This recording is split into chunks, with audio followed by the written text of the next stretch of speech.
के तपाईलाई थाहा छ तपाईले आफ्नो तौल थोरै मात्रामा घटाउँदा पनि त्यसले तपाईलाई ठूलो फाइदा पुर्याउन सक्छ।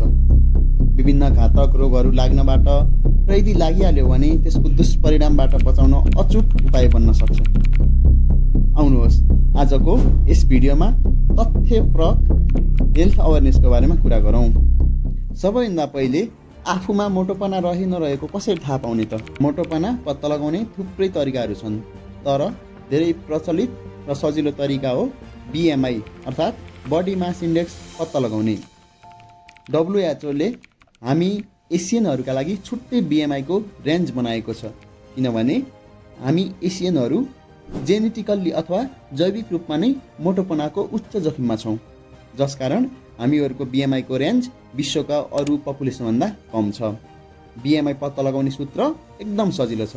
तपाईले आफ्नो तौल जसलाई केजीमा नापेको हुन्छ त्यसलाई आफ्नो हाइटको मिटर स्क्वायरले भाग गर्नुहोस्। त्योबाट आएको डाटा तपाईको दिएको टेबलमध्ये कुनमा पर्छ पत्ता लगाउनुहोस् र आफू ओबेज अथवा मोटो भएको नभएको हेर्नुहोस्। अब कुरा गरौँ तौल घटाउँदा पाइने अचूक फाइदाहरूका बारेमा। हामीहरूले यस भिडियोमा नसर्ने रोगहरूको बारेमा कुरा गर्नेछौँ, जसको जोखिम कम गर्न अथवा लागिसकेपछि त्योबाट हुने भावी जोखिमहरू कम गर्न सहयोग पुर्याउँछ। सबैभन्दा पहिले कुरा गरौँ डायबिटिज अर्थात् मधुमेहको बारेमा।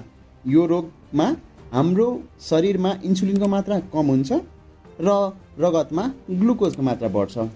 यदि तपाईले आफ्नो तौलको 5 देखि 10% हिस्सा मात्र पनि घटाउनु भयो भने तपाईले कम्तीमा पनि दुईवटा फाइदा चाहिँ लिन सक्नुहुन्छ।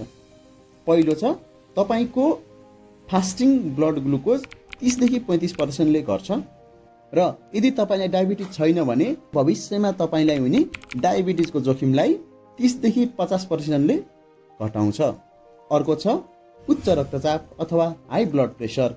यसमा पनि तपाईको 5 देखि 10% मात्रै तौल घट्दा पनि ब्लड प्रेसर 10 देखि 20 mm of Hg ले कम हुन्छ।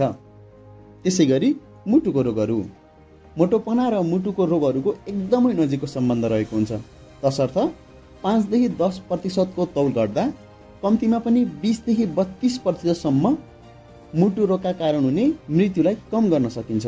यस्तै अर्को रहेको छ हाई कोलेस्ट्रोल। यदि तपाईले आफ्नो वेट लस गराउनु भयो भने कम्तीमा पनि 10% तपाईको शरीरमा 10% कोलेस्ट्रोल र 15% LDL जुन हो ब्याड कोलेस्ट्रोल घट्छ भने 8% HDL बढ्छ, जसले हामीहरू गुड कोलेस्ट्रोल पनि भन्छौँ, जसले गर्दा शारीरिक तन्दुरुस्तीमा धेरै टेवा पुर्याउँछ। अब कुरा गरौँ क्यान्सरहरूको बारेमा।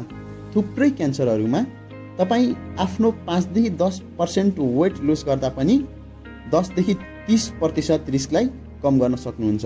यदि तपाईले आफ्नो तौललाई 20% भन्दा बढी घटाउनु भयो भने यसले लगभग 50% वा सो भन्दा बढी क्यान्सरबाट हुने मृत्युलाई कम गर्न सक्दछ। अन्त्यमा चर्चा गरौँ तपाईको ओभरअल मृत्युको बारेमा। लगभग 10% को तौल घटाउँदा तपाईले आफ्नो अर्ली डेथको खतरालाई 20 देखि 25% ले कम पार्न सक्नुहुन्छ। जीवनलाई परिवर्तन गर्न ठूलो प्रयास चाहिँदैन, केवल तौलको 5 देखि 10% घटाउन सक्नुभयो भने पनि विभिन्न रोगहरू लाग्नबाट र त्यसबाट हुने मृत्युबाट तपाईँ जोगिन सक्नुहुन्छ।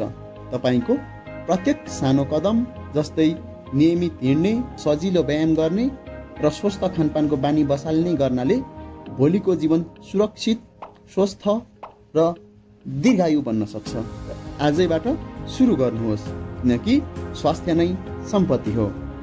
यदि यो भिडियो मन परे कृपया शेयर गर्न अनि हाम्रो च्यानललाई सब्स्क्राइब गर्न नभुल्नुहोस्। धन्यवाद।